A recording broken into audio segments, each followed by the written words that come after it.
you ready for this? Gonna be fun. You will not stand in my way. Frostborn.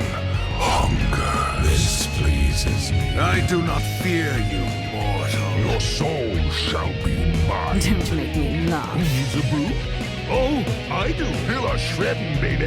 Let the battle begin.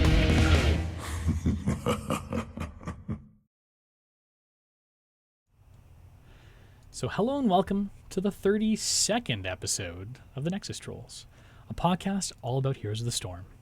So I'm your host, Linus Daz Kilius, and I'm joined, as always, by Mystic. How's it going, Mystic? What's up, Daz? And Liqiud. How's it going, bud? It's going great, man. So I'm going to apologize in advance. Both myself and Liqiud were commiserating with each other earlier today because we were both a little bit sick. I stayed at home from work, and I believe Liqiud did the same. We were kind of in pseudo work mode.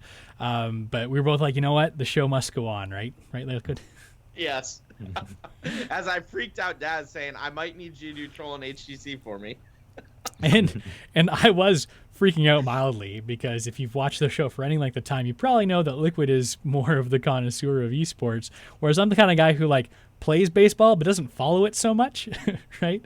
So like I got a couple teams I follow occasionally, but there's no way that I know all the rosters of every team, and they switch so often it's kind of hard to keep track of it. And sitting there saying like I might have to get thrown into co-hosting Troll and GG with Troll and HGC with bags, especially after all these crazy roster changes in the past couple of weeks, I was panicking just slightly. So thanks, Liqiud, for making me not have to do that.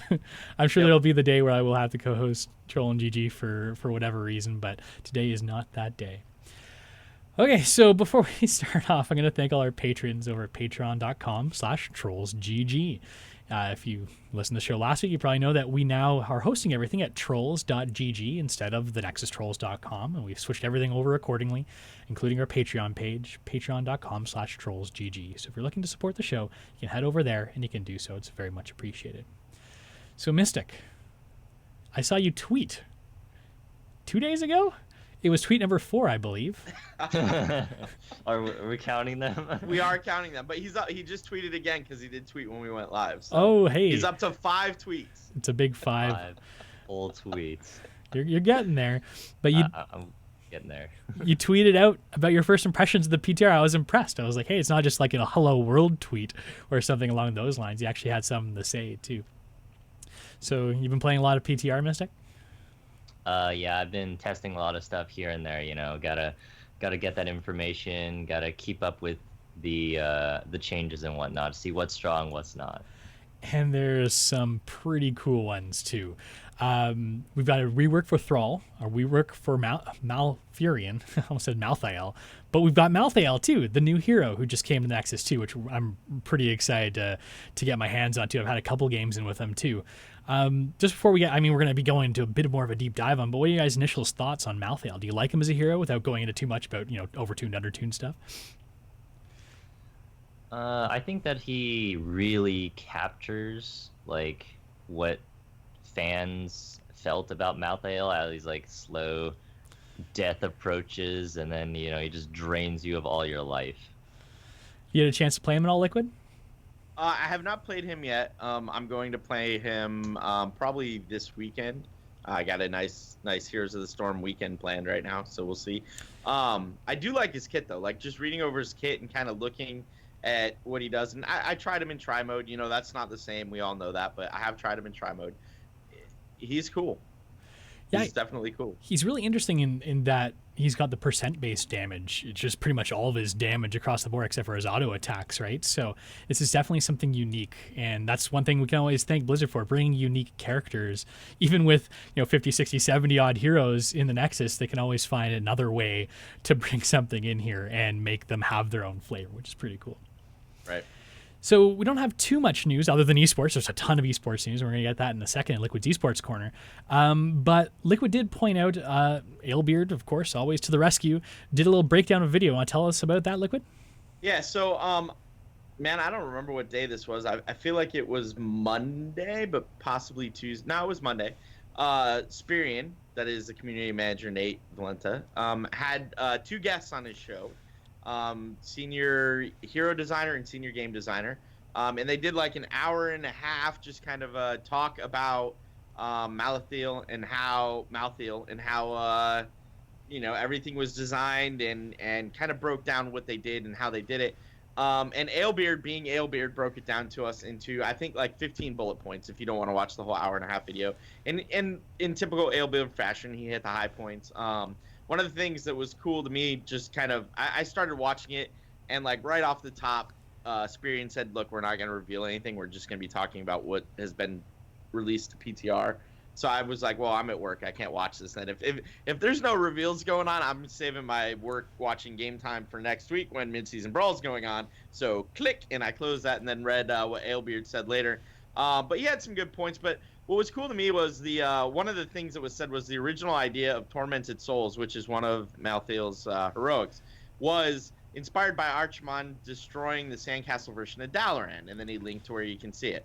So, like, the hero designers and like all the heroes of the Storm team like really puts a lot of thought into how they do everything and like how everything interacts with both what exists in Blizzard's universe today and what they want to tweak and what they want to keep and like it was just kind of cool. And another view of that, I'm sure we'll see a lot of that at BlizzCon too. I've seen that every time we watch. I always at least got the BlizzCon digital pass so I could watch it. But like you can tell that all heroes or all Blizzard employees, not just the heroes of the Storm people, like really care about how things interact. So, but yeah, there's definitely some good stuff out there. We linked it in the show notes. I think I retweeted. I think even Nexus Trolls retweeted that link. But check it out there or watch the whole video. There's a link to the video in the same article. And it was pretty cool. I took a little stroll down memory lane too, watching the Archimon destroying Dalaran clip too. I was like, oh, how's it linking to that? And I actually took a watch of it. So it's like, I remember this cinematic from back in the day. Right. So it's kind of cool. I see Ro from Realm Maintenance sitting in the chat here, which I didn't have it on the news point, but I might as well mention it now. There's been some rap battles going on some shows that I tend to watch quite frequently, Core as well as Heroes Forge. Now, I was blown away when listening to them and like the production quality on recent episodes. I think on the Core it was episode 81 and the most recent episode of Heroes Forge, and Ro did a little spot on his Realm Maintenance podcast as well. And Ro did give a little call out to us saying like, maybe some of the other Heroes of the Storm shows should probably try and throw down some rap battling as well. And I told that to Liqiud and Mystic earlier, and maybe it's something we'll end up having to do, but I don't know if we can keep up with the production quality of those. Oh my goodness, it was amazing. Especially the Heroes Forge one was incredibly long too. It was a couple minutes long. It had like full, like it sounded like a professional music video almost, except there wasn't any video portion to it, but at least not that I saw. But very impressive. Maybe we'll have to throw that down. Maybe Mystic will have to throw down some beats next episode for us. I don't know. Auto tuning and everything. Yeah. Get some auto tuning in. I mean, look, like I have no problem going out and making a fool of myself if someone wants to come up with lyrics either for the Nexus Trolls or Troll and HGC. I will be happy to lay down a not fat rhyme, but I will do my best to try if someone wants to give me something to use. Okay, that's easy then. I'll write the lyrics. You perform I will it. go find an auto tuner and I will perform them 100%. If you could maybe get like the beat in the background when you write the lyrics, so like if you're like sung to this song or something like that, so I have the music to mix in with the auto tuning, that would be helpful.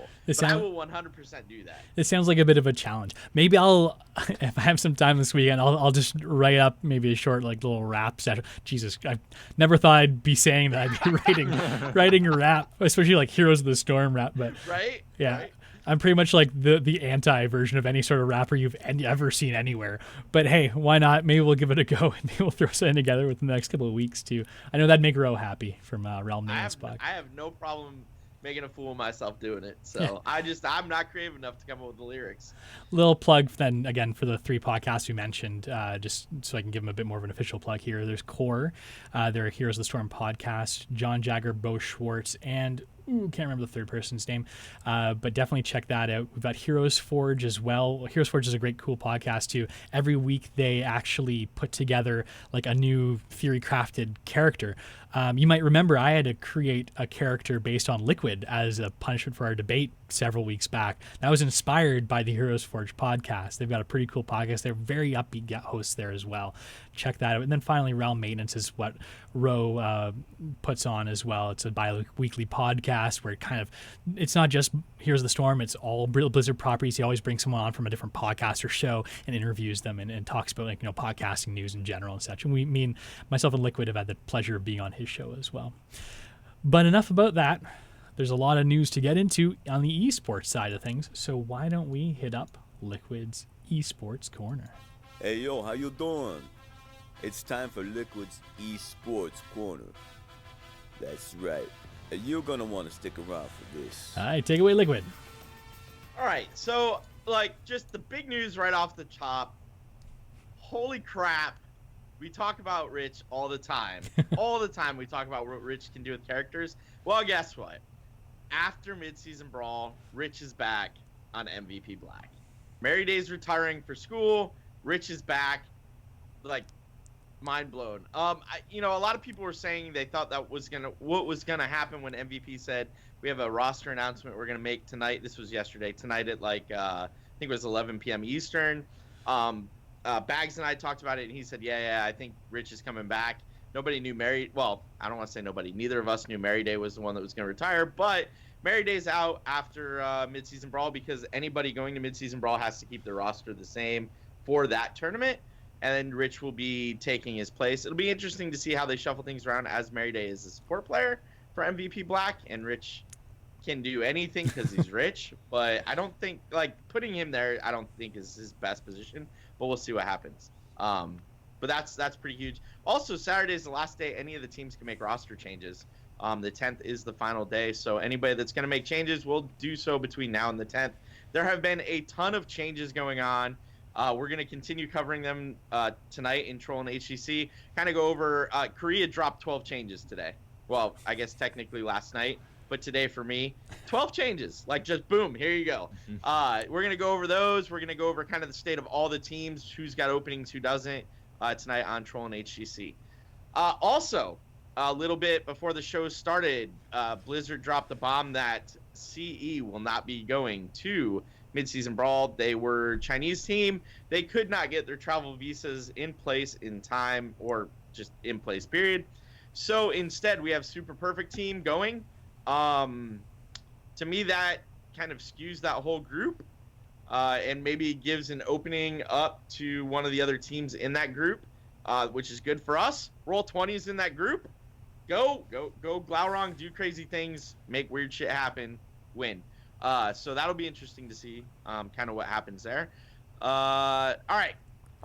There's a ton of stuff that I'm going to kind of breeze over real quick about Midseason Brawl, which starts this Saturday, June 10th. All of it is in our show notes. So if you want to see more information, just go into our show notes, take a look. Blizzard posted a survival guide on Reddit, link to it in the show notes. It's a $250,000 prize pool. The casting crew of this is actually pretty good in my opinion. We got Dreadnought, Gillyweed, Grubby, Jayhow, Calaris, Caldor, Tetra, Trixler, and Fan is going to be the new third guy. They obviously can't use Cawthon because he's playing on Tempo Storm this weekend, right? So that's not going to work. I actually grew pretty attached to Cawthon, which surprised me, but, he did a great job. I'm looking forward to seeing what Fan can do, because Fan's a little more reserved than Cawthon is, so it'll be interesting to see if they can, pull him out of that. So I look forward to that. So group stage runs from Saturday through Wednesday. That's 6/10, June 10th through June 14th. Everybody's going to play everybody else in the group, right? There's 2 groups of 6 teams. Round robin, everybody plays everybody once. There's only 2 games. So it's a point-based system coming out of the round robin series. You get a point for a win. You get a 3rd bonus point if you 2-0 the other team. And the top 2 teams advance to the upper bracket.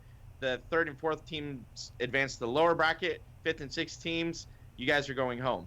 Now, what's good about this is the minor division teams, we're talking, Taiwan, Southeast Asia, ANZ, South America, Latin America, all those divisions that don't get a lot of international experience traditionally, especially at the Western Clash and Eastern Clash where it was one and done for those guys, they will get a guaranteed 5 games or 6. I think it's 6 games. No, it's 5. 5 games, right? So that means they're getting more international experience. And hopefully, you know, a team like Nomia, they could get through. They could at least easily make 3-4, right, and get through into the lower bracket.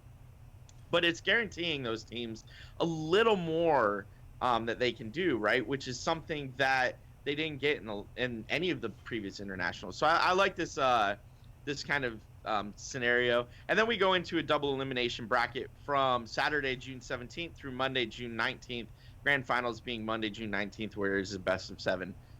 They've done some other things where, like, if you're in the upper bracket going into the grand finals, you get a 1-game advantage. That way you get something for being so good that you're sticking into the upper bracket. But a lot of cool stuff. All of it, like I said, all of it's in the show notes. We'll go more in depth. We're going to do some predictions tonight on Troll and HGC. But at least you have the base information of what to watch, where to watch, how to watch. It'll all be on, if you're English speaking, it'll all be on twitch.tv/BlizzHeroes. So for those of you that don't know yet, Troll and HGC is the podcast Liqiud and Bags both do after this show. It's got its own separate stream on, well, soon to be iTunes, but Google Play, Stitcher, and all the other places you can find it. They're still, I guess, waiting for approval on iTunes, but I imagine that's coming any day now. So if you're watching this live, just hold on after the show for about 20 minutes or so. It'll be on right afterwards, and they're going to go into a lot of depth. And if you're looking for that in-depth bit on the audio-only version, check out Troll and HGC. I keep saying Troll and GG. Troll and HGC.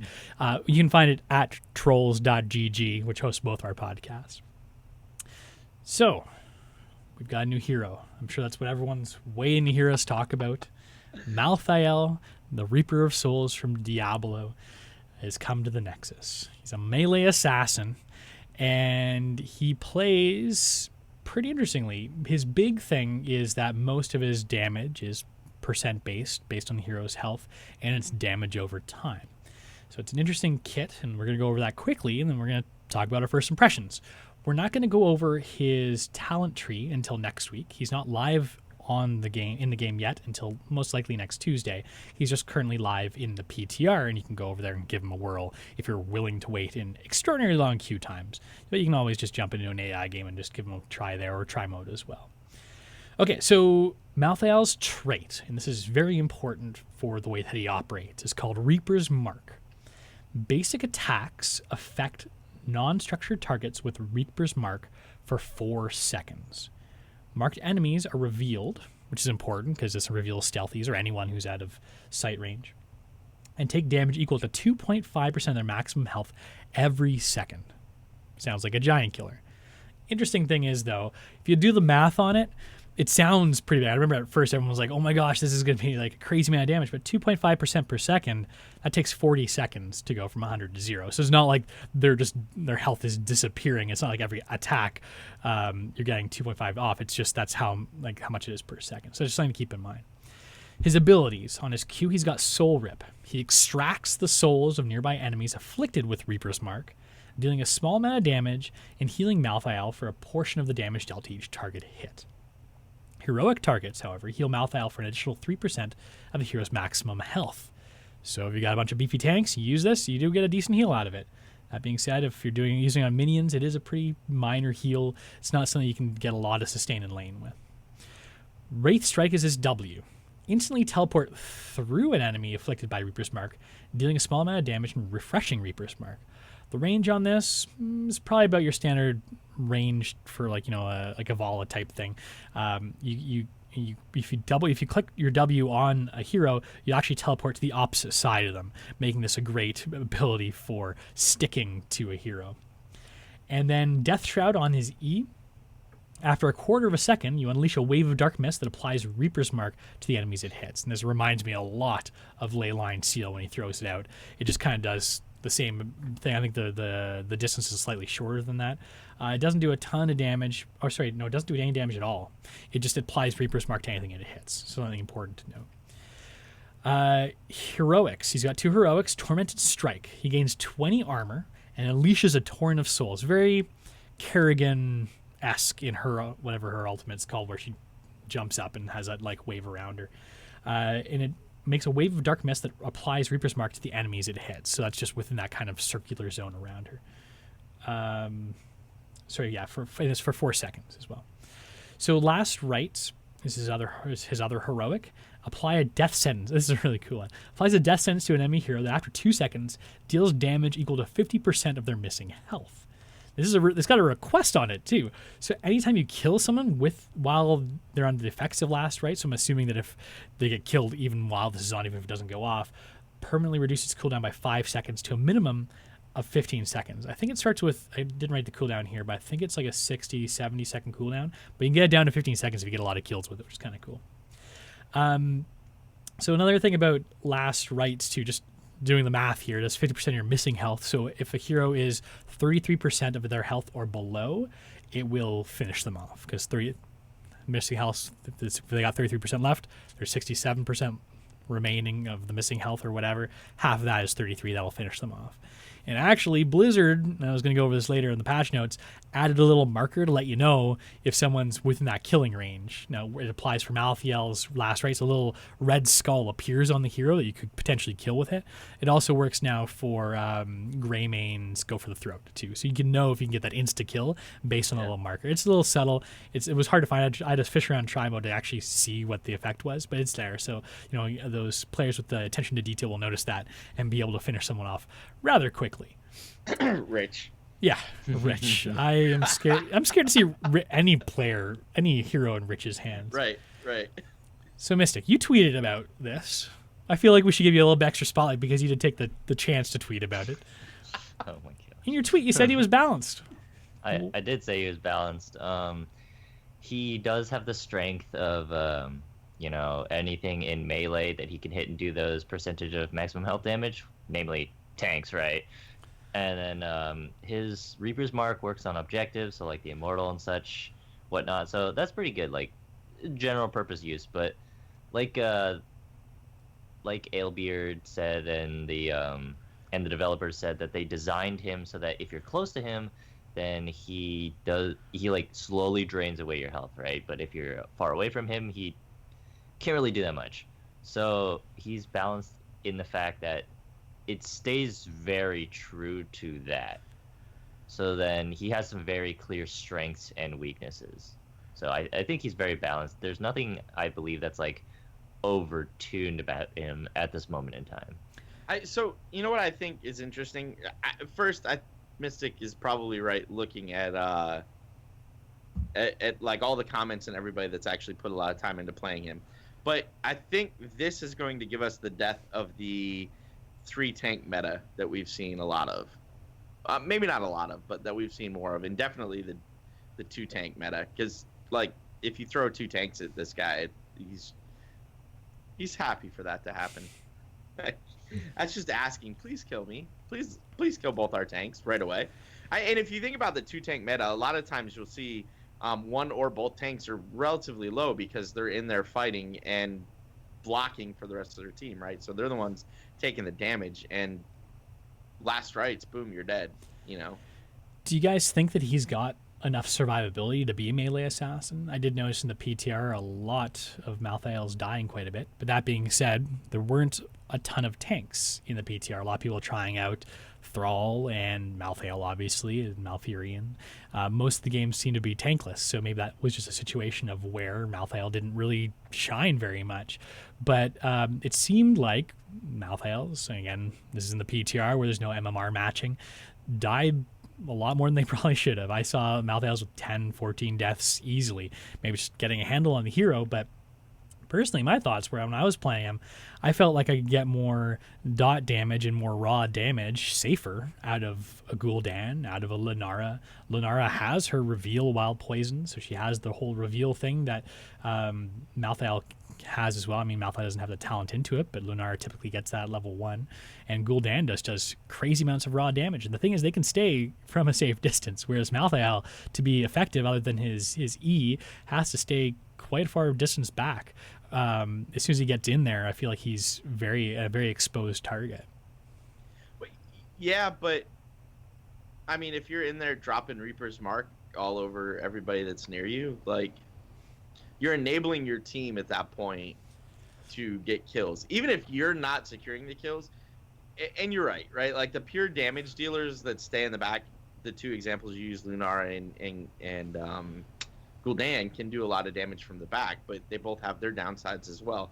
Gul'dan has to sacrifice health to get mana back, and if you can time it right, you can kill him in the middle. You know, oh, you just got your mana back, boom, you're dead, right? Where Malthael, like, I feel like if you have an Uther healing him, right, and giving him that extra armor while he's in there mixing it up, it doesn't matter. Like, you're gonna be constantly putting pressure on the two tanks on the other team. One of the things I said earlier too, 2.5% health per second, which is his Reaper Mark, baseline amount of damage that it doesn't seem like all that much. I mean, granted, you can have it on everybody simultaneously, so you could be doing it to more than one person. But in a situation where typically when you're trying to secure a kill, let's say someone gets a stun off and you try and blow someone up, he doesn't have any burst really, except for last rites. He's really just damage over time, where even like a Gul'dan's got some sustain. Lenara can put out quite a bit of damage even with her leaping strike. She can get a little bit of burst in there too. It just seems like he's very, I guess it's like Mystic said, that daunting, like ominous presence where he's slowly leeching everything away, but in my mind it seemed really slow. I didn't see any Malthaels come out with a lot of damage in the games I was playing. See, so I look at him differently. I look at him as an enabler. He's going to apply constant pressure to the melee of the other team, which enables your then carry to secure the kills, right? Pair him with a Li Ming, and the resets are nonstop. Or, anything that any pseudo bursty character at that point will help him get the kills. Because I don't think he was designed to be a carry so much as a constant pressure against the enemy team. Well, I'd like to be proved wrong, but I think he's going to come out with a really low win rate, personally. Maybe. Yeah. A lot of it might be because, the usual, everyone's trying him out. No one really knows how to play him yet. But I can see him coming out fairly under 2. But again, like you said, you don't want to overtune a character like this because it can be awfully oppressive. It would be super easy to OP this guy so fast. So, Mystic, where would you think his place will fit in like a drafting environment? Is this just a case where you take him when you see a lot of tanks? Because if you see a lot of tanks, and I mean, what role is he replacing here? Can he take the role of like a Tychus or something too? I guess, like getting kind of closer to the action, having that giant killer type pressure. See, I was actually thinking about this too a lot. I was like, what role would he actually take? I think he works as like a low pressure solo laner. So like, he can solo lane. You can put him up there. He'll survive, but he's not gonna bully out the person. He's not gonna just like take towers or anything. He's not any of that. But he can work as a solo laner, and then he's kind of someone that you'd want on your team as like. He's very good late game, I think, because some of the talents late game are really, really good. Like Memento Mori was one of his talents where it extends the duration of.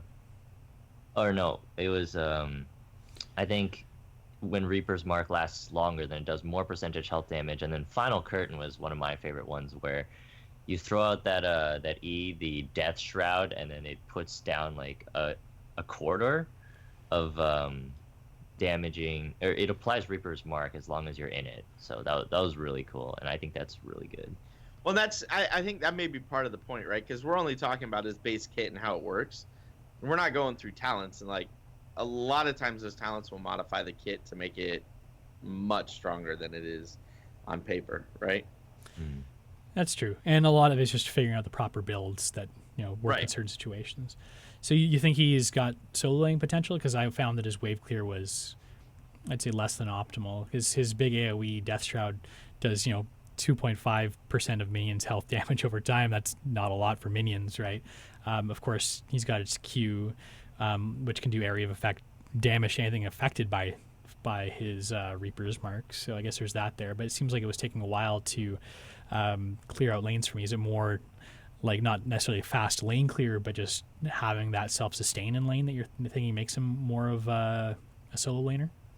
Yeah, because if you hit the minions and you engage on the enemy hero right at the same time, they can't really trade with you, because any damage that they trade against you will be instantly healed, because you're using your Q, which is Soul Rip, to heal up the damage, not only dealing damage to them, but also healing yourself from all the minions that you hit with Death Shroud. And you're probably gonna hit the minions with Death Shroud, with Death Shroud, because they are, they're not gonna move, right? They're not gonna instantly like part and then dodge your skill shot. So you always have that healing in lane. I guess it goes back to what Liqiud was saying too. You're kind of applying that pressure to your laning Right. partner as well, because you're sitting there.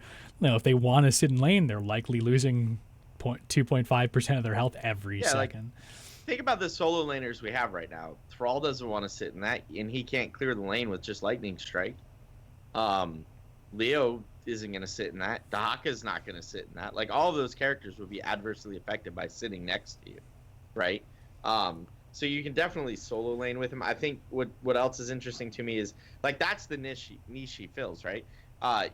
Maybe not Dahaka, because having the global is, like, super powerful and super good to have. But, like, you can replace Leoric with him unless you're going for Leoric as a secondary tank. You can replace... But if you're looking at Leoric to do kind of like the Leoric Tychus, like you said, the giant killer, the tank killer, you can definitely replace him with Malthael at that point, I feel like. And we'll see, right? We won't see this weekend because he won't be active in mid-season brawl at all. But we'll see week 1 of phase 1 or phase 2. I think we'll see pros playing him. And one thing we haven't mentioned as well is that his percent base damage ignores armor. So if you've got any sort of heroes that have armor based talents, ability, or physical armor, this does get around that. So there's a way to get around any sort of ability damage. Rip ETC again. Hey, think about it this way, Liqiud. Because ETC's health was nerfed really hard, it affects him less. Right? Slight buff to ETC. But it there. ignores all of his armor. Come on. Malthael, Here's Blizzard's thinking, hey, it'd be great. We're going to take the attack speed away, and we're going to make it so that every time you use a skill on ETC, you buff yourself with armor. And then dude down the corner's like, it'd be great if we create a character that completely ignores all that armor that ETC's getting now. GG. and Malthael, as well as another thing we haven't really mentioned too, can stick to a character pretty well with his W ability, Wraith Strike. As soon as if you 1v1ing somebody, you do have that like looming presence on them. It's on a pretty short cooldown. You constantly are just teleporting past them, applying Reaper's Mark, keeping it up, getting your auto attacks in, and it seems like you can 1v1 quite a few heroes in that situation. You might not get a ton of healing depending on who it is that you're going against, but people tend to run away from an approaching Malthael. Well, then you can heal all the time off of the same people, right? So like if you have a decent group, you queue and you heal yourself. So yeah, I feel like the heal is only really great if you have multiple heroes that you're hitting at the same time. Kind of like Muradin with his healing static that he gets, and it's very similar. I mean, in terms of even the numbers, 30% plus maybe you have 3% of theirs too, right? Yeah. So if they're really high health pools, if you got a Stitches and a Diablo you're up against, those are nice little chunks of health. Probably more like 6% of yours for each one of those, right? So right. Plus, if you're fighting near minions, you'll get a small percentage off the minions as well. Yep. So. Okay, so we got the patch notes to go over too. Not only do we get Malthael in the PTR patch notes, this is just PTR patch notes, by the way. We're expecting them to go to live, say, on Tuesday. We also got... well, it's definitely Tuesday. They confirmed it because the event, Malthael's event starts Tuesday. Or the Diablo event, or whatever they're calling it. Which I didn't even put in the show notes, too. No, I totally spaced on that, too. I'm sorry. Normally, I remember those things and plug them in, but yeah. Well, maybe while I go over a couple of these patch notes, you can slide in there. We can talk about it as well. So, anyhow, there's a couple of reworks, a couple small changes to heroes, but there's a lot of little generic kind of quality of life changes, too, which I'm going to go over some of them now. Maybe we can comment on a couple of them. So, I already mentioned one, a little red skull marker. Will go on a hero if you're Greymane or Malthael, and maybe there's other abilities. These are just the two they referenced. If you can insta-kill them with your heroic, so with Malthael's last rites or Greymane's go for the throat. So just kind of keep an eye out for that. In your collection, this is another interesting little thing. If you're in a chat channel, you can shift left-click an item, and it'll actually put a link in your chat, so someone else can click on that link and go and see whatever item you're talking about. Neat way, I guess, to tell someone about the new skin that you're looking at purchasing or something so they can get to it quickly. So heroes, and this was something that was put in Reddit quite a bit and people asked for it a lot, and I guess Blizzard was listening. When you're selecting your hero, you can actually sort them now by which ones are closest to leveling. So if you're looking for your loot boxes and want to figure out, who can I get my loot box easiest from, you can now sort them from closest to leveling, so you have it based on that too, which is kind of cool. So they've added a command to the hotkeys menu. I checked it. It's currently unassigned, so there's no letter on your keyboard that's keybound to this. But what force move does is it moves your hero to a location without attacking any units along the way. But if you're a hero like Tracer, Diva, or Lucio that attacks while moving, it won't change your target as you're moving. It'll keep your same target. It'll keep attacking that same target as you're moving.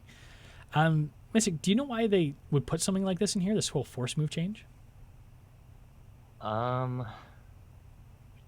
think it's because for heroes like Diva, Lucio, right? People, when they use attack move, right? And attack move, like attack move target point 2, they always attack the closest to the closest target to your cursor, right? Whenever you use attack move. So this would mean that if you like are wanting to attack this person as Tracer, except you want to move in a different direction, right? And you use attack move, there could be a minion over there that's closer to your cursor than it is to the hero that you want to attack. So, which would mean that your character would automatically switch targets, and you wouldn't be attacking the target that you want to anymore. Whereas in this case, I feel like most of it benefits those heroes that you were just talking about. With the force move command, you can just keep your target, and then you can move in the direction that you want, because you don't always want to be moving towards them. You can like strafe to the side and whatnot without changing the target. Cool. Okay, we've also got a change to personal rank adjustments in Hero and Team League. Those annoying adjustments if they're negative, but great if they're positive, have been lessened. Now, strangely enough, Blizzard says that this is going to allow players' ranks to move more quickly during win or loss streaks. In my mind, though, if you're losing a lot, you get a negative personal rank adjustment, and shouldn't that accelerate it there? Like, why? How does lessening it change? So this is what I was thinking. I was reading this patch note going, wait a minute. Is this really going to do what they say it's going to do? And, like, I struggle with that same exact thing, Yeah, man. it seems odd. I mean, I trust Blizzard. Whatever. Right. I wonder if there's some misinterpretation here. Right. But it seems a little odd to me. Team League will queue forever now until a match is found. You have a choice. So as You a do. team leader, you have a choice. I told my wife when we do her placement matches, we will be choosing the wait forever so that we get an even match instead of a you got dumpstered match. But yes. Yeah. There's no worse feeling than queuing for a while and then all of a sudden being, queued into a whole bunch of grandmasters on the other Right? side. And just getting Might as well just wait it out, because that's pretty much what you're doing while you're playing anyways, just waiting for the Sitting death there to come. queuing with like all your bronze friends, and you're like, wait, is that GFE? Yeah. right. Which happens too. that. And this might affect those upper echelon players too, because they likely get those kind of queues a lot, because there's probably not a lot of 5 stacks of grandmasters queuing in Hero League or Team League. Okay, Bolt of the Storm got touched quite a bit on this patch note. In general, Bolt of the Storm's range has been reduced by 20%. Many heroes, and we're going to go over a bunch of them today, have received character-based flavor updates to the talent, or it's been baked into other talents, notably some heroic upgrades of 20. So a lot of the changes that they made to Bolt of the Storm were made to dissuade using it as an escape and trying to use it in more of an aggressive context, which is kind of interesting. And you'll see what I mean as we talk about some of the changes we go through.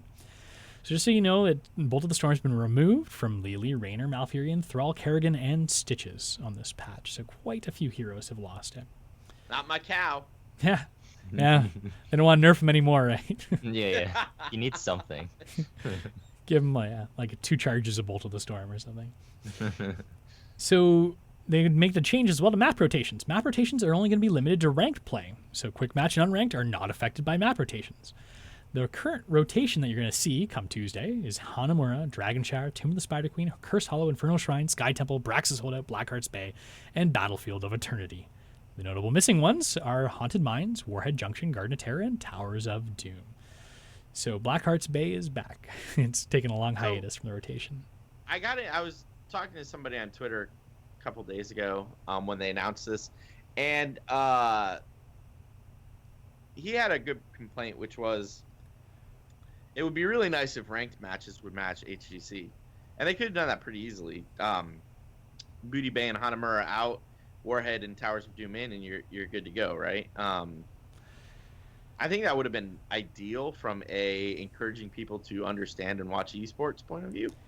I feel like removing Hanamura is something they wouldn't want to do because No, they wouldn't want to do that because look, it's our brand new map. Why would we not want to give it to you in ranked play? Because no one likes it. Right. Like I like the idea of ranked play matching like real play, right? No, I agree, and I wouldn't be surprised if there's a change to make in the future. I guess the one problem is that the maps that people play in esports aren't necessarily the popular ones that that like the populace likes to, and I guess they take that into account as well. I like Booty Bay, and nobody else does. So. Well, it's a very PvE map, right? So that it plays a lot differently. But I mean, Hanamura, Towers of Doom, they both play a lot differently than all the other maps as well. So nothing wrong with that. We got a bunch of new skins as well. Talrasha Liming, Sir Merkalot, Raven Sylvanas, Infernal Demonic Tyrael, which is a gold color of the existing Demonic Tyrael got added, and Unraveler Zeratul. Any of those you're going to be buying Liquid, or are you going to be buying them all? Most of them, yes. Even Sir Merkalot? Definitely Sir Merkalot. Yeah, awesome. I don't even play Merc. Yeah, I got to buy Sir Merkalot. Something's wrong with me. I gotta say, looking at the Sir Merkalot's kind of the cool one. The other ones I'm kind of iffy about. The Demonic Tyrael kind of looks good. I just haven't decided. It's already been there. It's just a golden tint of the existing one, right? Yeah. So, which is cool because they can do that now. They can add new color schemes. One thing I noticed too is they've got for some of these like 5 color variations too. So that's neat that you can have so many more than you used to have in Heroes 1.0, right? Right. But, so I think so what I was gonna say. Sorry, hold on, my screen just went crazy. So the Talrasha Liming I don't care about. Sir Merkalot I love. Raven Sylvanas looks sick. Infernal Demonic Tyrael I'm on the fence about, and Unraveler Zeratul I didn't really like. But I'll still probably buy them all. Well, you know what? I won't buy them all because I have a lot of boxes that I'm saving up for Tuesday, but I will attempt to get them all, yes. It's neat that I feel like we're going to be getting a lot of skins constantly now with the new loot box system. So I'm excited to see that there's 5 new skins that might be coming out with every patch, say, going forward. We also got some new mounts as well. Well, the Golden Treasure Goblin is here for you can only purchase them with gold. The Happy, Sad, and Angry Cloud mounts you might have seen in the in development video are there as well, and those look pretty cool. They're legendary, so they take a little bit more to craft, but pretty awesome little cloud mounts there. For those of you who haven't seen them, they're like kind of almost like the cloud mounts that you've seen before, like the Nimbus clouds, but they've got like little emojis almost on them. So like happy, sad, and angry. I think I might have to get the angry one, or maybe the happy one potentially. I'm gonna get both, I think. Okay, so did you want to tell us about this Malthael's bargain event? Yes, Liquid? Are we ready for that? Yeah, sure, let's do it. Okay. So on Tuesday, starting Tuesday, and little Blizzard asterisk thing, day may change based on region. But on Tuesday in the U.S., Malthael's bargain event will start.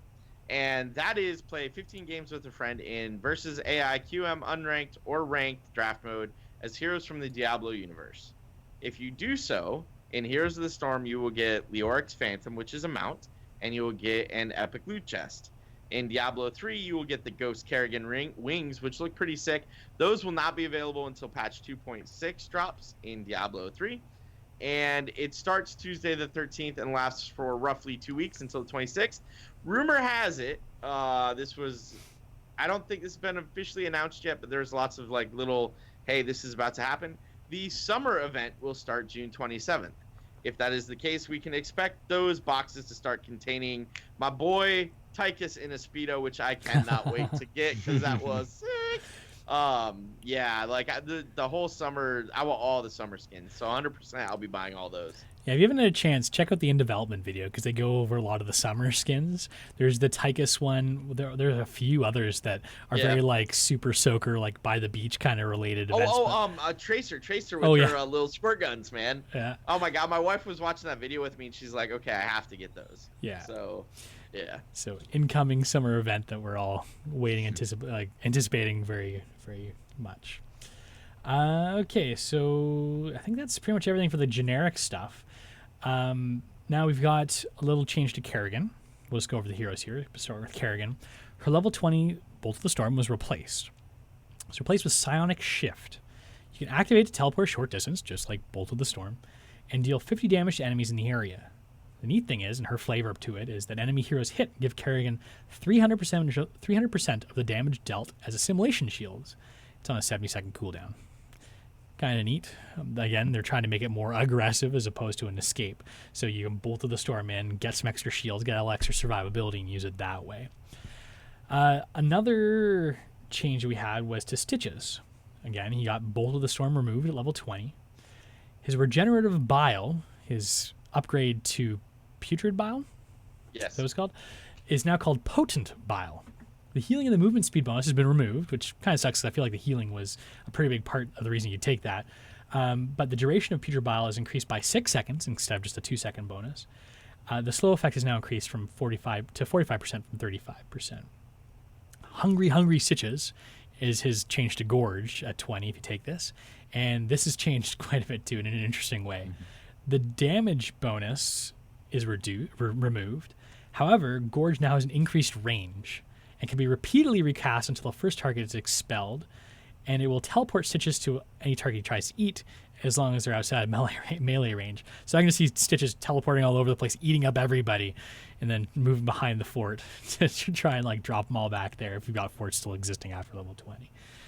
Interesting little change there. And finally, he got another ability as well at level 20, or another talent. This is probably, I guess, to take the place, since we lost Bolt, we needed a fourth one, called Cannibalize. It's a passive ability. Basic attacks against heroes heal for 5% of Stitch's maximum health. Oh my crap, that's a lot of healing. This is like Leoric's level 20, which I can't remember what it's called. Spectral Leech, maybe? Yeah, that. But this is the go-to. I have played him on PTR. The one game that we got to 20, oh my god, that is the go-to talent. Stitch's health is insane to begin with. His health pool is huge. I built him tanky. Oh my god, dude. Like, Stitches come out to play for real. I cannot wait until Tuesday. I will be Stitches maining it after Tuesday. Yeah, I don't know how much of a fan I am of his other 20 upgrades that I mentioned here. It does seem like Cannibalize may just be the one to go with. Yes. It almost seems I tested Hungry Stitches a little bit just to see, like... Well, okay, Stitches tend to eat the target that's causing the most trouble to their team, right? And I get eaten a lot, so... Oh, of course. Anyway, so I tested this out, and the first Gorge is the same range, basically. Now, the second Gorge, imagine a minion wave, and then you're, like, at the back of the minion wave versus the front of the minion wave when they're, like, fighting each other, right? So you got, like, 3 in the front, Wizard in the middle, and then, like, 3 in the back. The distance between, like, the back of the archers and the front of the melee minions is about how far the teleport is. It's very short. Yeah.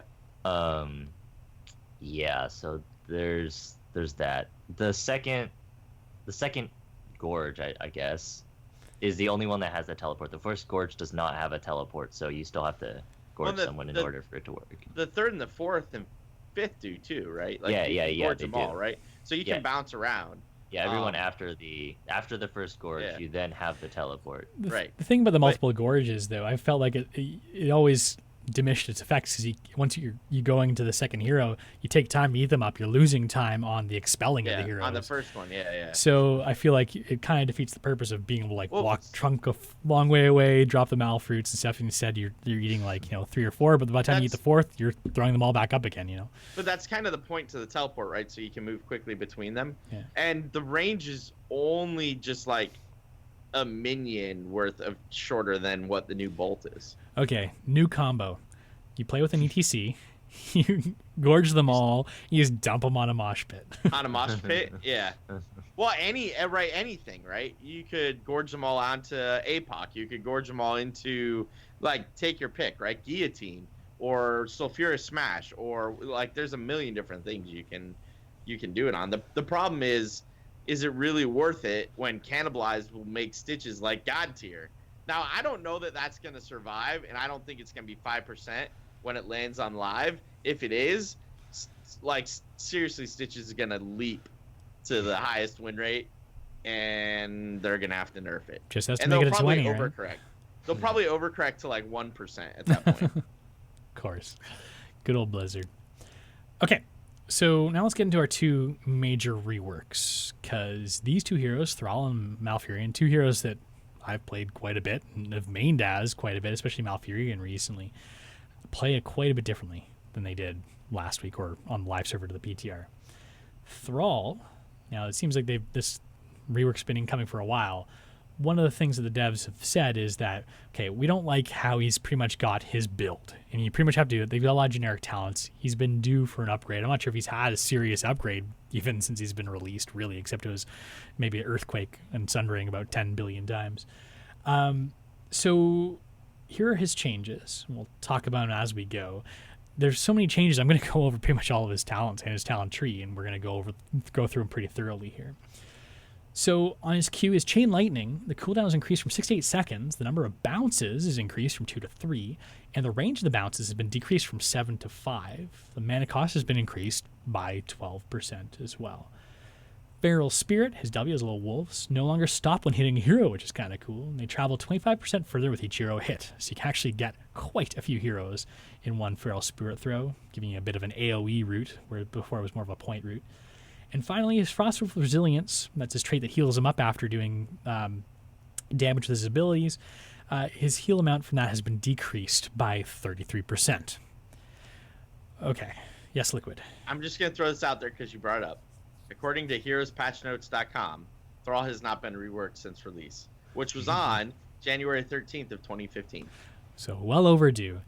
I mean, Yes. We haven't seen much of Thrall. He's been a very meta pick from time to time, but not recently. And this change might bring him back up. He feels pretty good in general. I know Mystic's been playing a bit because he tweeted about him, so it's got to mean that he had some games.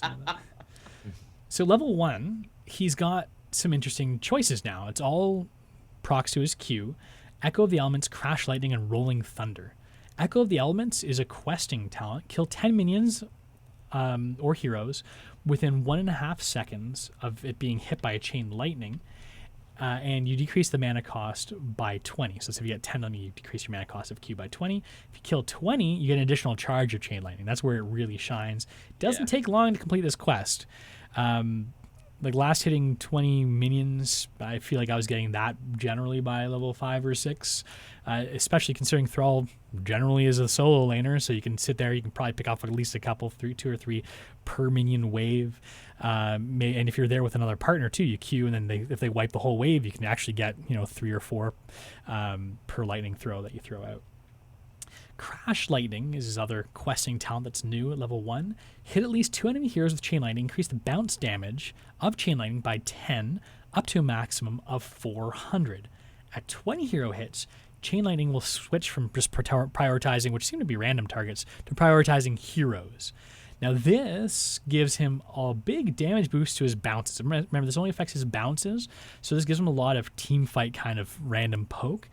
The one thing I found that was difficult with this is that if you're in lane, even with a whole bunch of heroes, if there's minions about, you might not get 2 heroes hit with your chain lightning. So that's something I've really paid attention to before, but it will bounce from minions just to whatever's closest. So if you started on that Malfurion in your lane, it might just bounce to another couple minions, not actually hit the other heroes, not to mention the range of the bounces has been reduced. So it was kind of hard, especially if you're solo laning, because you don't have the opportunity to hit more than 2 heroes typically, to get this up there. Where I did find it worked really well was on something like Battlefield of Eternity, where you have a lot more of those the minion freeze team fights even earlier in the game too, and this can get his damage up pretty high on his Crash Lightning.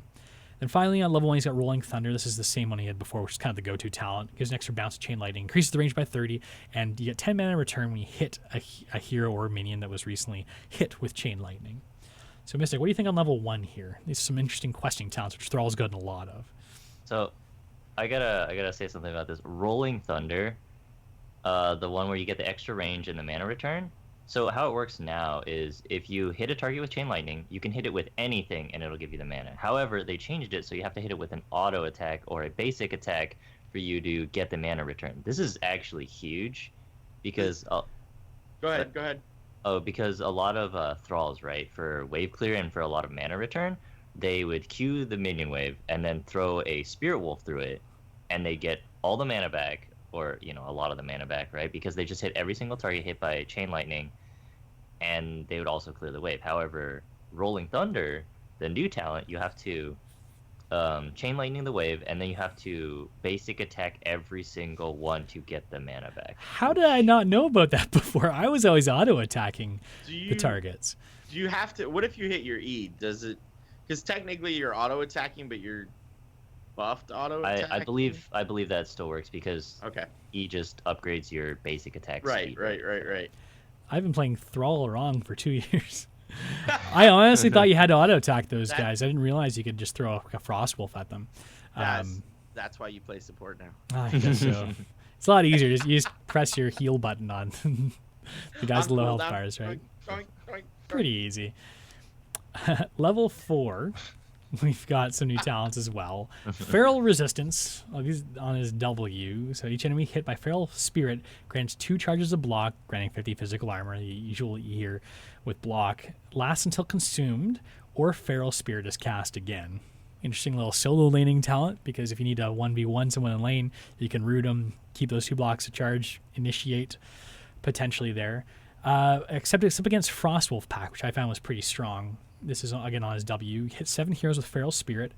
Progress is reset upon dying, or Feral Spirit doesn't hit at least one enemy hero, which can be really frustrating. The reward, though, is you decrease the cooldown from 12 to 6 seconds and decrease the mana cost from 60 to 30. That seems pretty powerful. The only, like I said, frustrating thing is you can finish this quest really fast if you hit, like a couple, because now a Feral Spirit goes through heroes. You hit 3 or 4 at a time. The problem is if you miss one, it's like the old Snipe Master. You got to start over at 0 again. Man, all you got to do is that melee right in the middle lane, first part of the game. Yeah, just throw it. Just pop it twice, right? Yeah. If you get that fight to last like 20-ish seconds, hit it. You get 3 or 4 people on the first one. Get 3 or 4 people on the second one. Boom, you're done. Yeah. And Mana Tide, which is an older ability that no one ever took before. When Frost Resilience procs, you also gain 20 mana, and now this is a new part of it. You reduce basic ability cooldowns by 0.5 seconds. Now, what do you guys think here? I feel like Frostwolf pack is kind of the one to go for, especially if you can hit that talent early. Like Mana Tide still crash. Just decreasing that cooldown by 12 to 6. It's not enough, though. I don't think it's enough. No, I'm talking about Frostwolf pack. Mana Tide, Mana Tide's Mana Tide. Yeah, Mana Tide. Well, Mana Tide, the additional basic ability cooldown by 0.5, it's not enough. Yeah, I don't think. I actually tested it, and it was like, you don't even like notice it unless you like use Earthquake and you've hit 5 people with it all at once. Then you might notice it a little bit, but it's like still. Well, it's like every. I think I said last week, anything that has a fraction of a second, like Blizzard's just doing a disservice to everybody, because it's like, dude, really, this is useless. So, level 7, we got some new talents. Maelstrom Weapon on his Wind Fury's E. This is a questing one. Attack enemy heroes while Wind Fury's movement speed bonus is active. Every time you hit someone, you get attack damage increased by 1. So it's kind of some sort of like seasoned marksman almost type scaling here. If you attack 20 enemy heroes while Wind Fury's movement speed bonus is active, you get a movement speed bonus from Wind Fury from 30 to 40%, so you get a little faster Wind Fury. And if you attack 40 enemy heroes while Wind Fury movement speed bonus is active, you permanently gain 15% increased movement speed, which is nuts. Like that's near mount speed just naturally in team fights and such. And one thing that I've noticed with Thrall is playing him pretty frequently for the past couple of years is getting in and out as Thrall is pretty important. Having that speed to do that really helps. And hitting 40 enemy heroes with your Wind Fury up isn't that tough. Like you'll get that done pretty quickly.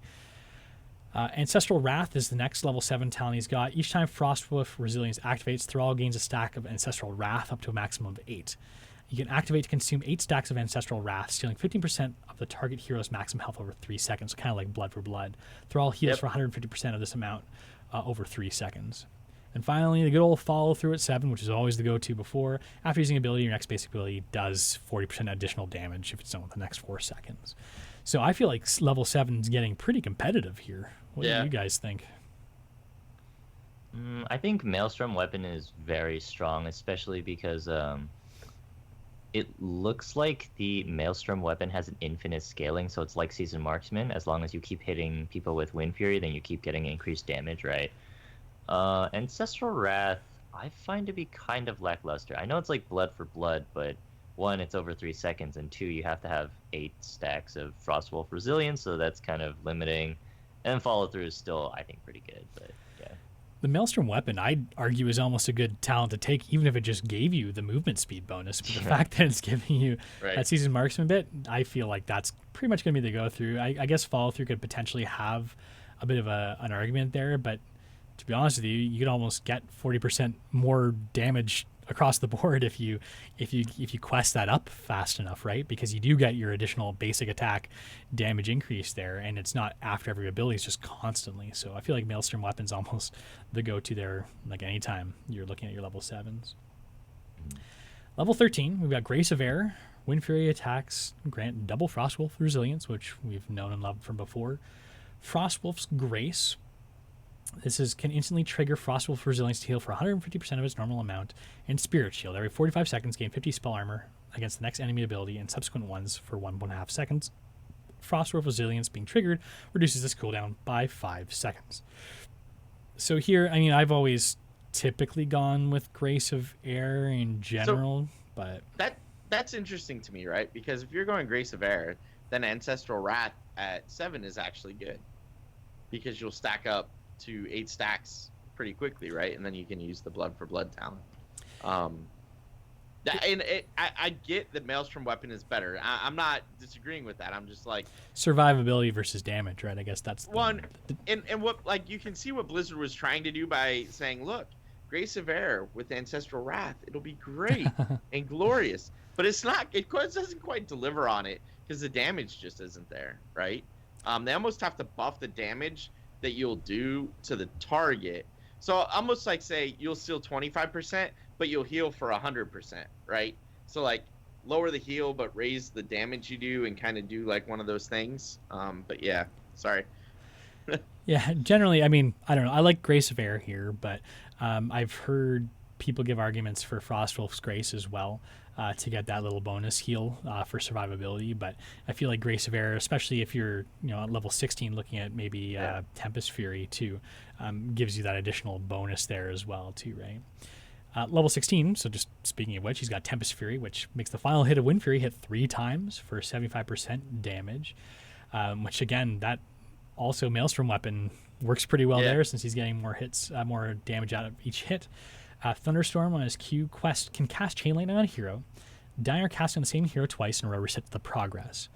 The reward is Chain Lightning slows targets by 8%, stacking up to 40%.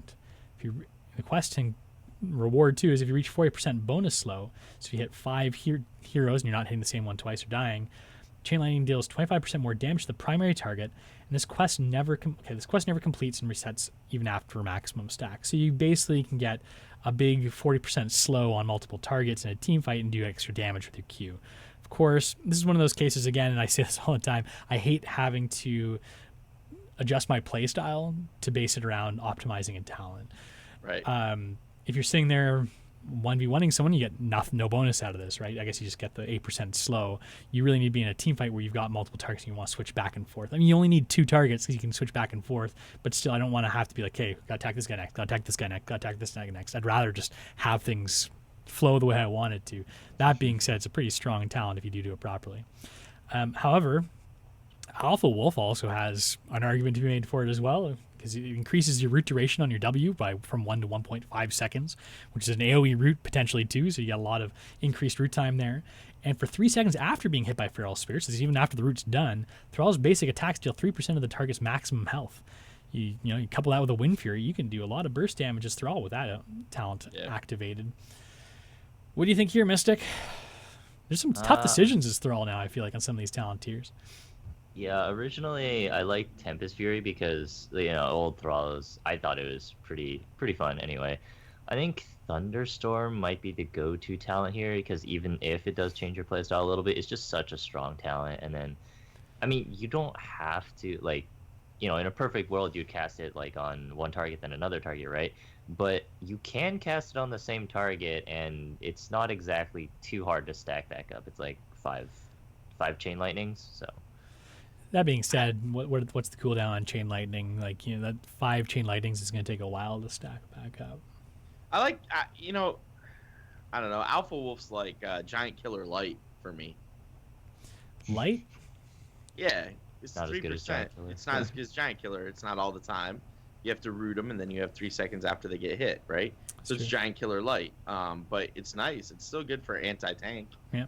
Um, Yeah, a lot of Tempest Fury and Alpha Wolf I feel like help your burst quite a bit. Thunderstorm is more like poke, zone control-y type situation as well. Level 20 got some interesting changes too. World Breaker, such as upgrade to Sundering, which has made me take Sundering again, no longer travels indefinitely. However, it makes Sundering's cooldown 50 seconds and creates a pathing blocker for 3 seconds. So that little animation where he renders the earth, that actually will persist for 3 seconds and no one can move through it. So you got a little task force wall plus your Sunder. So that seems to make Sundering a little bit more powerful at level 20. this made me sad though. I liked Sundering traveling the entire map. No one ever took that though. No, but it was still like when they did, it was awesome. It was fun to see, right? Core to core, like Sundering. Yeah. Yeah, you snipe the core. You snipe that 1% core, just like with Sunder. You spawn, Right. fire it. Spawn and fire it, and you're done. Game over. The small GG. fraction of time that actually worked. Yeah. We've also got Wind Rush, which replaces Bolt of the Storm, so you can teleport to a location and gain Wind Fury. And it's on a 70-second cooldown. Nexus Blades is there still. It's his passive, no change there. Adds damage and slows to his auto attacks. And Earthen Shields, again, that's the upgrade to Earthquake, has no change as well. It gives you your team shields based on the damage dealt.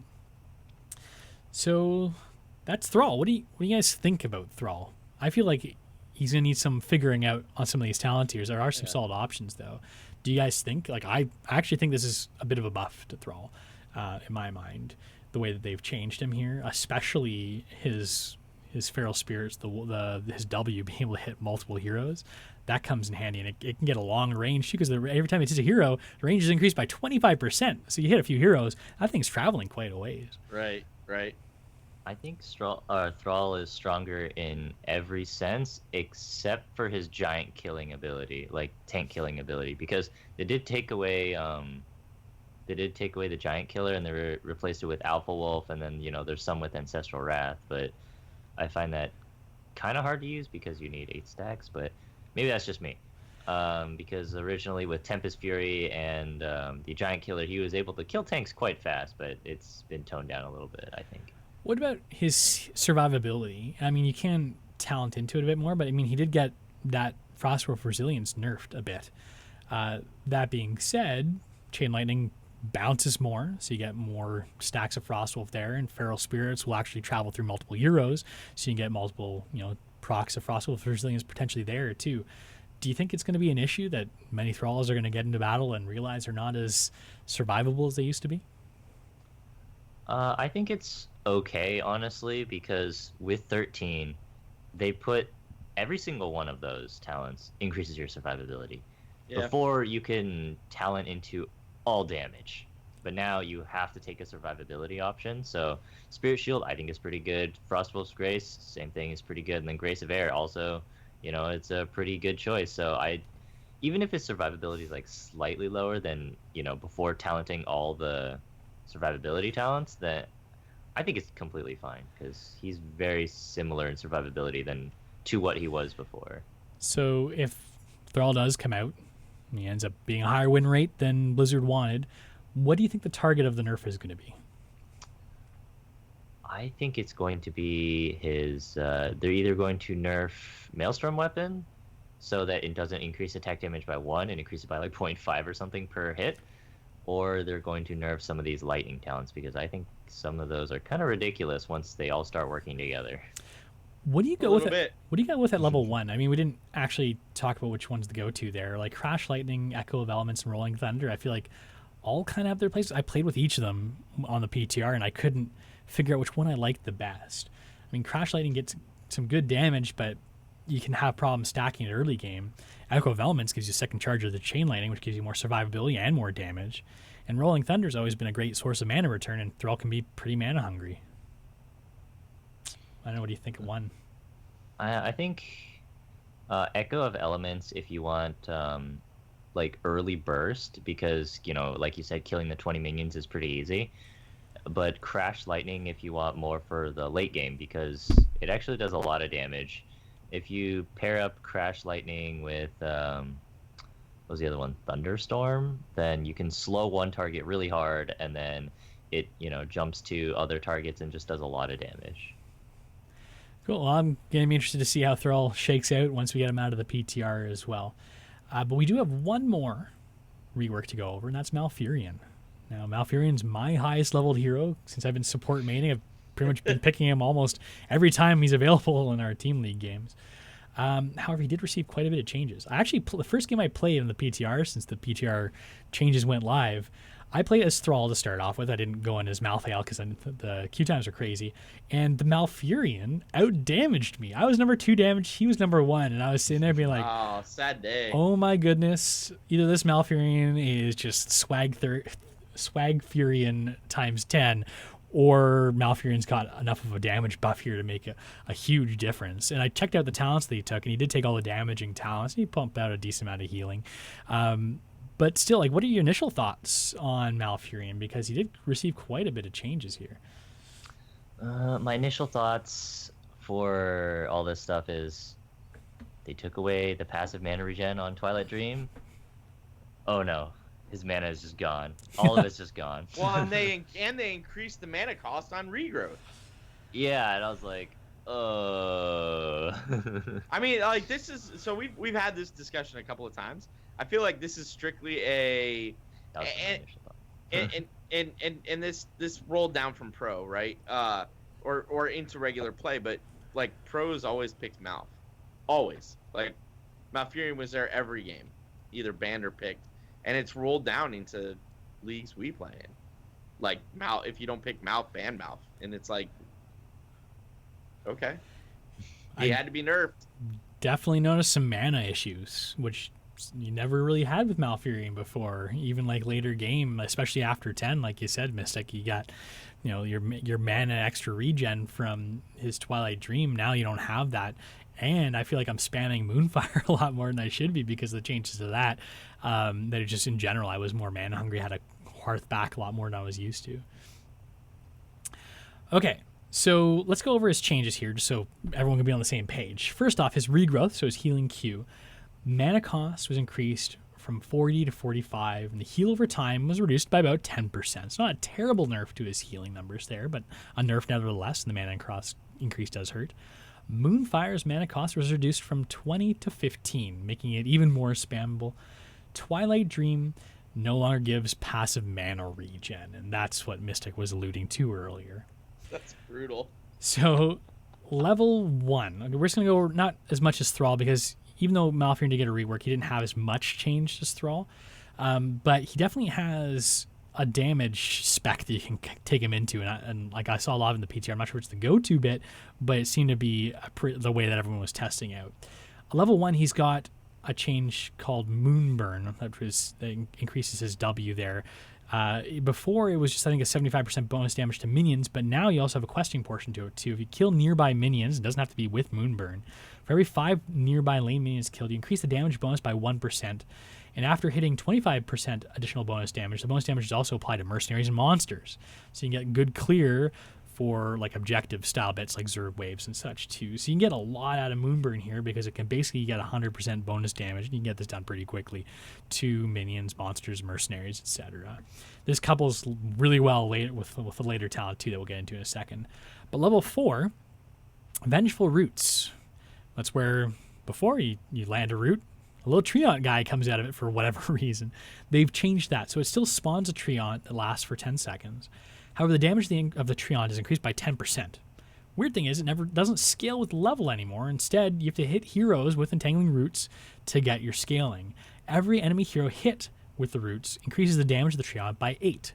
I saw a little bit of analysis. You got to hit essentially one hero with a root every 2 levels to keep on the scaling bit here. So anything more than that, you'll actually get more out of it. Obviously, that changes a little bit when you get later game, but you're probably in more teamfight scenarios later game, so you're probably landing more roots. But still a little bit of a buff to his damage build, if you want to call that here. I mean, you know the Treant's doing work when Bakery's calling for Broccoli to be MVP of the game. Yeah, the broccoli build. The broccoli build. Yeah, well, I mean, that little guy, most people don't notice him. It's kind of like the Hydralisks and everything Right. Zagara throws out, right? Like if you don't pay attention to them, they can do a little bit of damage to you, so you gotta be careful. It doesn't have a lot of health, but still they can do a lot of damage. Level 7, Strangling Vines.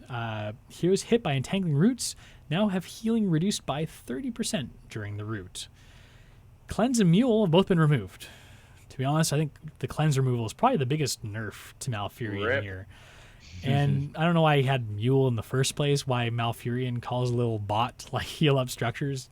It seems to kind of mismatch the lore. It should have been a like wisp. some sort of growth. Yeah, like some sort of like natural thing, right? Oh, Instead that of would have been cool, a wisp. Yeah, but either way, it's removed. And on level 7, we've got a couple of his level 16 talents removed here too, and it's ones that increase his utility of his Moonfire. So Hindering Moonfire is one of the talents. It slows targets by 25% for 2 seconds, and the other one's Lunar Shower. 15% damage increase to subsequent Moonfires up to 45%. That resets after 6 seconds. So you can basically spam Moonfire because you don't even have to hit something. If you keep spamming Moonfire, you can keep it up at 45% extra damage. You already might have an extra 100% damage to minions, mercenaries, and monsters at this point anyways if you took it at level 1. You can do a lot of damage to waves. You can almost one-shot waves. But not only that, you're also doing a lot more damage to heroes as well because you get 45% extra damage, a nice poke out of it too. Good little finisher for Malfurion there. Level 16, Hardened Focus was removed. That's where your cooldowns for your basic abilities were shortened if you're at high health.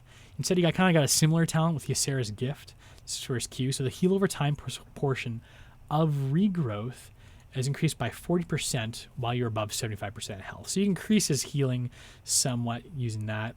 Revitalize is a new one. It's on his D. So upon casting Innervate, Malfurion gains 50 mana, and his cooldowns also refresh 50% faster for 5 seconds.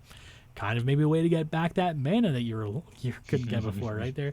At level Mystic. 16. 16, right? I know. I mean, at that point, the game's half decided, and you're like just hoping you can hold on. And generally, you get stronger talents at 16. Everyone else is getting bigger talent spikes than you here. You also have Tenacious Roots at 16, which is unchanged, gives you the bigger roots and root area and bigger duration as well.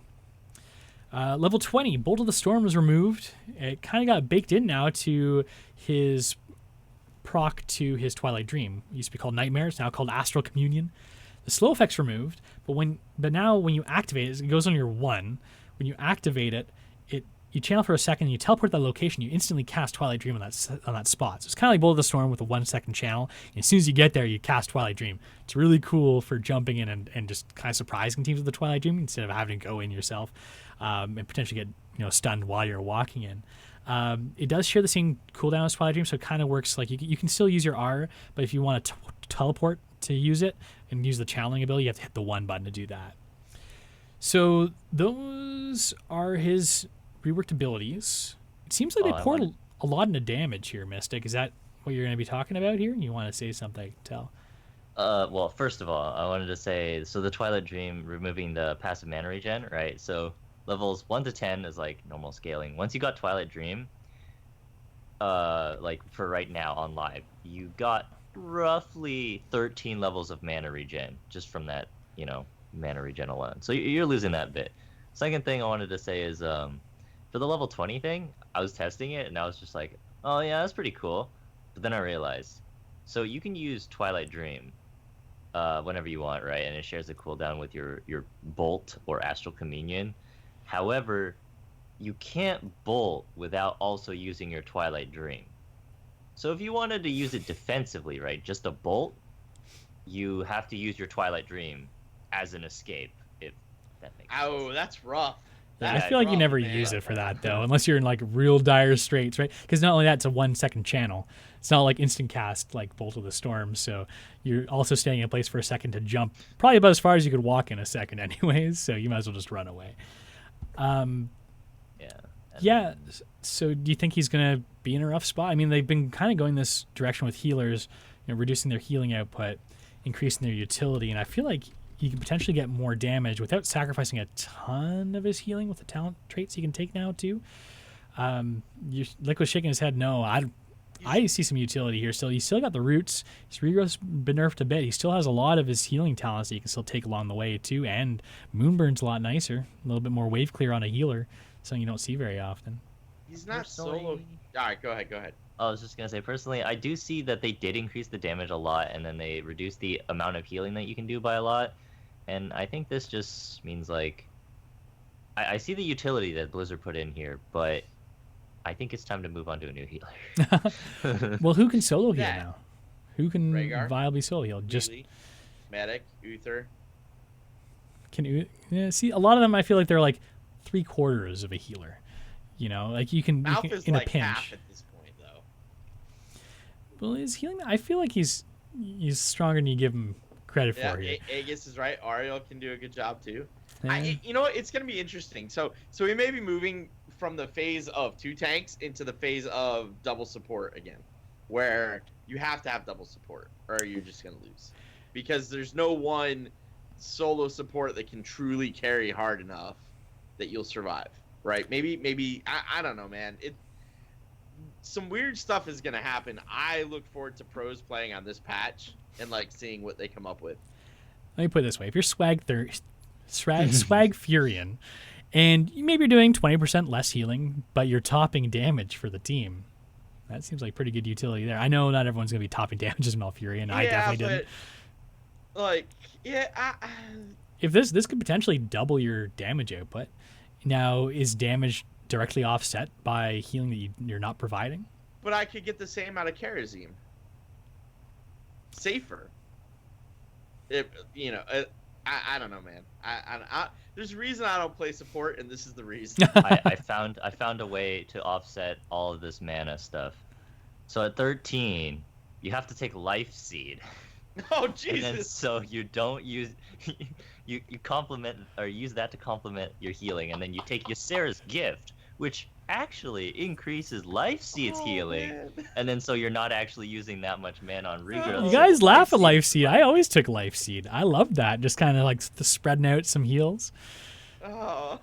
The argument for like not taking Life Seed nowadays, because you get dove really easily, and then you Right. take Ice Block. But I like Life Seed too. But Yes, please take Life Seed. I can kill you faster. But the other people that I give my Life Seed to, you can't. The nice thing about Life Seed is it gives you a free heal every, whatever seconds it is. So, Right. yeah. But yeah, like you said, Mystic, there are some ways to really amp up your healing if you play it right too. So that's damage. I'm going to see how this goes. I think it is a slight nerf, but I don't think it's nerfing him into the ground like everyone is seemed to say, because I think his damage can make up for a little bit of the lost healing. So here's my thing for pros. The lack of cleanse means he's automatically Yes. not going to be picked. That is a big nerf, and I guess that's one thing that I'm missing with this, because cleanse is just so powerful. You can save lives with that very easily. Right. No cleanse, no pick. Yeah. Well, poor Malfurion losing his cleanse and his mule. Let's not forget about the mule too on the same talent tier. yeah. Doing him in right there. Okay, we're getting close to the end of the show, but we still need to do Mystic's Shakedown. Mystic, I require service of you. I come to you as a friend, asking you to shake down this situation for me. So Mystic, shake it down for us, bud. All right, so my topic for this week is general drafting tips. So this is for unranked, Hero League, Team League, maybe amateur tourneys that you're into, right? So, all right, so tip number 1, strengthening your composition. You always want to have a good foundation for your team. You want to have, like, your roles picked out so you know what you're going to do. And, a big part of that is showing your picks. I know a lot of people are like, oh, I'm just going to fill or something, so they don't show their pick. But, I don't know, just throw something up there that you're good on or something. And then, people can just pick around you. So with that, now the second one comes with counter picking, right? So you see the enemy team picking these things, and you're like, oh, I know the counter to that, and you can pick it. However, just keep in mind that with counter picking, you want to make sure it works with your composition. I think having a better draft for your own team is more important than counter picking like all the heroes on the enemy team, because even if you have all the counters, it doesn't necessarily mean like your composition works better than theirs, even though you counter a lot of their heroes. And the third one is if more importantly, if you're playing Hero League, right, is respecting others. If someone says, "Hey, I'm a really bad support. I literally cannot play support," you might not want to make them play support as much as you want to, like play your Genji or something. As hard as you can carry on Genji, you probably need healing, right? And so if he is really bad at support and just cannot heal your team or keep your team up, even if you top the hero damage charts, you're probably gonna lose that match because he's not providing you enough healing. And you know whose fault it is? It's probably your team's, like you and your team's, because he said that he can't play healer and you guys put him on healer, right? Fourth point, meta picks. Meta picks are really strong, and they're strong for a reason. However, they're not the end all be all, right? So even if you have a meta pick, it doesn't guarantee that you win. If you don't have a meta pick, that doesn't guarantee that you lose either. So, meta picks, while they are very strong, keep it with a grain of salt. They're not the ending of everything. And lastly, if you want to learn how to get better in drafts, watch high-level drafts and think through, hey, why are they picking this? Oh, is it because of this? Is it because of this? Just try to find out why. And high-level drafts, as long as it's not like, a streamer that's just playing someone for fun, right? Maybe watch HGC, the pros or something. Or maybe someone that talks through their drafting and saying, okay, I'm picking this here. Like, I'm picking Chen here because they don't have, like, any interrupts for me. And so if I start drinking, I'm basically invincible. All right. So I want to add something to what you said.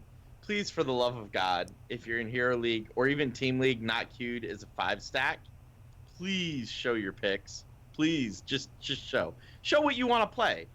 Talk in draft. I played in a Hero League game the other day.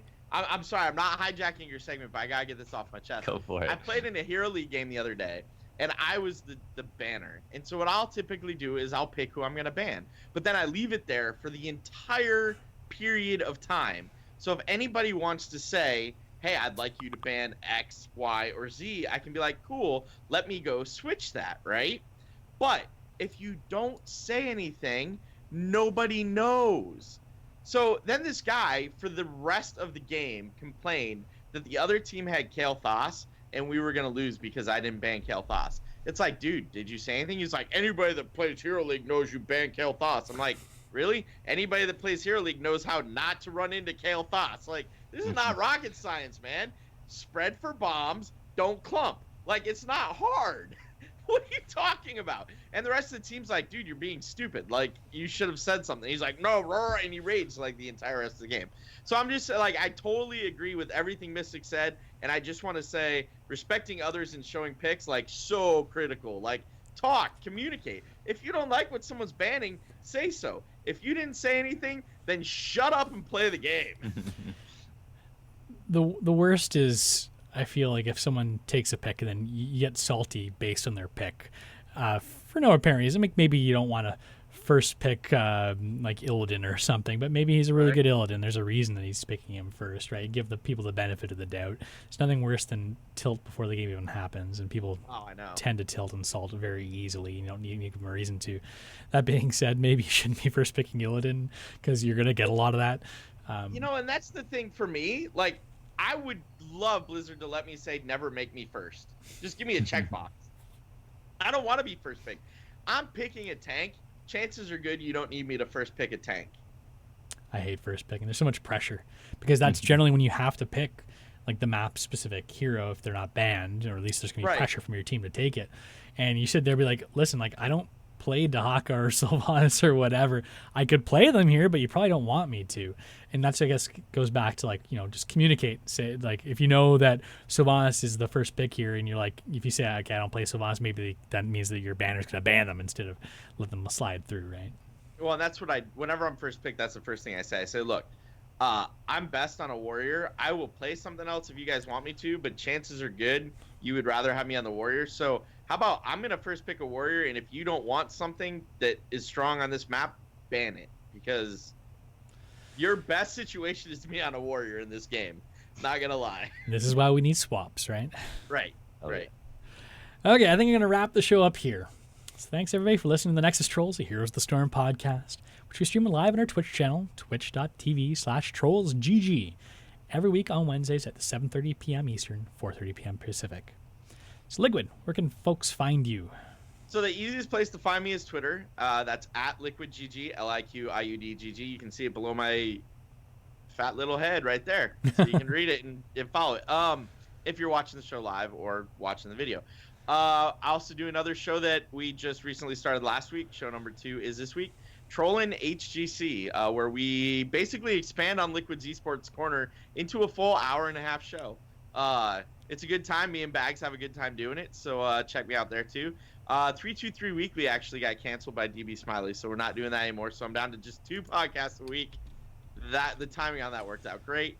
But season 5 of Chair League's coming up soon. I'm hoping Mystic will join me casting games again, so I'll be back to casting those over at twitch.tv/LiqiudGG. Spelled the same way as my Twitter handle, so yeah. How about you, Mystic? Where can folks find you in your 4 amazing tweets? 5. 5. Yeah, five amazing tweets. Well, if you're watching the show, it's right here.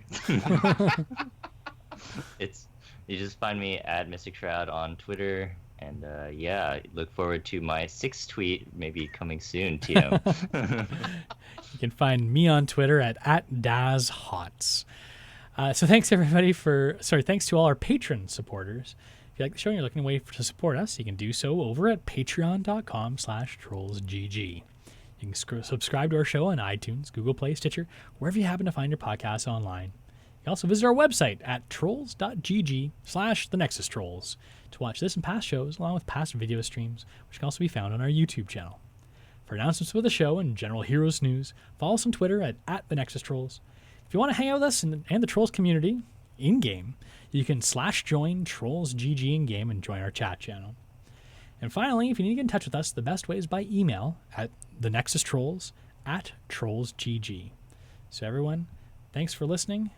Have a great week.